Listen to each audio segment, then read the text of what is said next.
Well, I wanted to head down to Mohawk and watch the horses go tonight. Obviously, I was a little excited about Laugh Now. I think he went away the favorite. One of the favorites in the race anyway, and Will to Win Hanover, and then obviously we had Peanut. So a real mixed bag tonight. I was super excited about Laugh Now. I didn't really know what would happen with Peanut. We all knew that one of these times they would grab this horse. So I'm waiting to watch the race and see what happens. And then obviously I wanted to see Will to Win Hanover. I was disappointed with Laugh Now. And then obviously, you know, as I'm watching the race, James drove him differently. But is it just that he wasn't good enough? I mean, we have to come to the realization that's possible. I know he trotted in 57 and come 27-3. Is he good enough? So it's pretty simple. Just going to wait. Scope him. We'll see what the scope looks like, and then if we have to, we'll draw blood. We'll take all the information in, and then we'll make a decision. Didn't take long to figure that out. Scoped him, and he was full of mucus. 2.5, well, not full, I guess. 2.5, 3 out of 5 for mucus.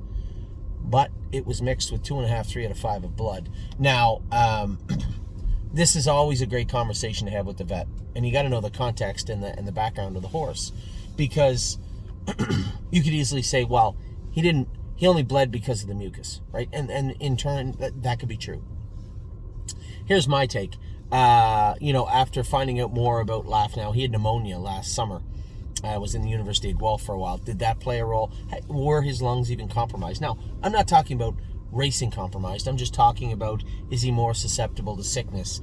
Or is he more susceptible to bleeding? This is all in the back of my mind all the time. And then he raced so good last week, it was no more. So after tonight, I got thinking again. So I think what we're going to do is quite simple. We're going to treat him up for the sickness, and we're going to school him on Lasix. And if he schools really well on Lasix, he's going on the Lasix program. Now, the reason we do this is we can back that date up. So we can school him in 10 days, right? We can school him in 10 days and say, okay, he looks good. On Lasix, we like him. No complications, no issues. Put him on the Lasix program. We can backdate that Lasix slip to tonight, so that horse could potentially race 5 days after that schooler. The timing would be perfect for that. So that is what we're going to do with Laugh Now. We are going to school him. We're going to treat him up, take care of that sickness, take good care of him. We're going to school him on Lasix at Mohawk. I'd like to see a very strong mile from him. And then we'll make a decision after we put him on Lasix because he looked good. Then great, he'll enter the Lasix program. He can race 5 days later. That's the plan with Laugh Now. I think it's a solid plan. I believe it's the proper way to go, 100%. So good call by Dominic on that. Don't believe me, just watch. Now, there's what happens when you have a horse that's in a great class, maybe just wasn't 100% tonight. Was he a little sick? Was there something going on? I don't really know. I don't know if there was or there was not. All I know is that he was a beaten fifth and was claimed. And I know there's a lot of people out there saying we shouldn't have lost him, we should have done this. Guys, you really got to step back and take a look at what just took place. There's no optional 20 claimer.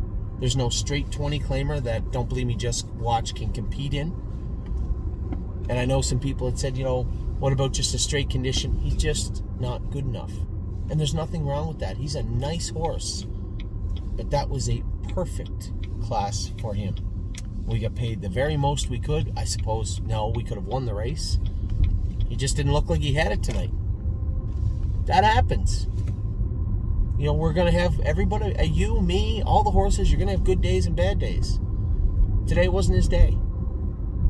But it was his day to change addresses. So Don't Believe Me Just Watch was claimed tonight, going to a new home. And I really think that was the best resolution to the entire situation. Eventually, somebody would have taken him. That's the nature of claimers. If you have a good claimer, somebody's going to want him or her. And that's what took place tonight. So I wish the new owners all the luck in the world moving forward. Don't Believe Me Just Watch. Then I got to watch Will to Win Hanover. This is a tough crew. Samosa's got some real starts into her. She's got some real kick to her. That is a nice horse. You got the Fritter horse, gold horse from last year, coming back with a ton of experience. You got a couple of 4-year-olds in there. And Will to Win Hanover's trotted in 2 minutes and hasn't raced in 2 weeks plus.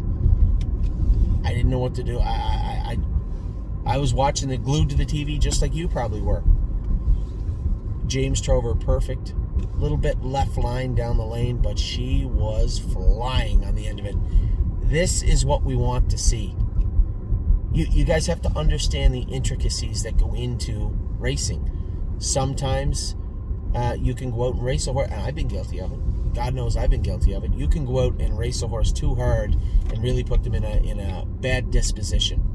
James McDonald was perfectly suited for this filly and will continue to be. This is a horse for James. She will continue to excel, I hope. She will get deeper and stronger, and we're going to have a nice filly for it. Now, full disclosure, I want everybody to pay attention to what I'm about to tell you. She is not going anywhere for a while. I know there's a lot of people out there saying, oh, the sire stakes are starting. I don't care about the sire stakes, not in the least. Just so you know, the one that just won that race will be waiting in Pennsylvania, and I am in no hurry to get her down there to race her in a Stallion Series competition level. None. We have this filly paid into the Breeders' Crown and a ton of major races, and she needs to mature mentally and properly, and she's going to do it right here in Ontario. So I don't want anybody to ask me errantly off the cuff, hey, when's she going to Pennsylvania? Never. She may never go. There's tons of racing here for her, and if we get her to a point where she's really good, at that point we can explore paths. Right now, the world is her oyster. She can turn into a very mediocre, marginal animal, or she can turn into a killer, or a million different variations in between. But that will be determined on the track in the future, not now. She's not ready mentally to go into stakes competition. She's not there yet, and she will not see stakes competition until she is ready. So I want everybody to understand that. I'm not going to mince my words when it comes to the direction we're heading with Will to Win Hanover. She is absolutely, positively going nowhere until we are certain, 100% certain, that she is ready to leave. So I hope I can't be any more clear. I think I'm pretty clear about that. So I want everybody to understand exactly why that's important. So right now we're dealing with a very mentally fragile and optimistic filly. She feels like she certainly looked like she wanted to get home tonight. That was the best mile of her life. Obviously, a very young career. She's got a first and a fourth now. That last quarter was what, 27 flat, 27-1 her own. She didn't lose any ground. Last half in 56 and a piece. That was a big mile on a cold night. Just so we are clear, in real time, I just left the track.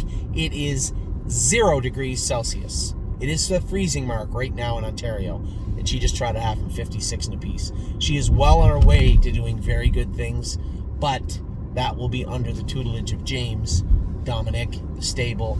We're going to make sure we do everything we can to have her turn into a mirror image of her brother and not the other side of the bookshelf. So with that, I will let you guys go. I have to get up at 4:30 in the morning. 4:30 in the morning. We got an early flight to Prince Edward Island. Why? Because I want to eat breakfast at Maid Marian's. Actually, I'm not getting in until 11:30. That means it's a steak sandwich at Maid Marian's. Anybody that's ever been to PEI, if you've never eaten at Maid Marian's, don't ever go back. You're not welcome. Got to eat at Maid Marian's. I'm going to be there tomorrow at 11:30 in the morning. Going to hang out, go down to the track, see some people I haven't seen in a number of years. Definitely 2+ live. Going to go down and see some friends of mine, hang out tomorrow in Charlottetown. Then Saturday is the Horseman's Banquet. Sunday, don't forget, I didn't forget about anybody. Sunday, I'm flying with my wife, flying from Charlottetown, PEI at 5 a.m. to Montreal, to Chicago, to Dayton, Ohio, where we will race our 5 horses in Dayton, get up Monday morning, and fly back to Ontario. I can't be here for the qualifiers in the morning. A lot of big things going on Monday. James has got a 3rd day of a suspension, a 3-day suspension, for when he tried to clean everybody out with bolt power. So James can't drive on Monday. I'll be driving LD's Patrick and Stay Close at night, but I'm not going to be here in the morning. Big deal, because Patrick de Pirana is qualifying in the morning.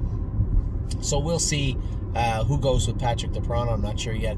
He was awesome this morning. So one fresh horse and one hopefully on his way back to being freshened up, headed to Mark Beckwith on Tuesday morning. The question still remains, how many are heading to New Jersey? Unbeatable Kemp, I think, has secured his place to New Jersey.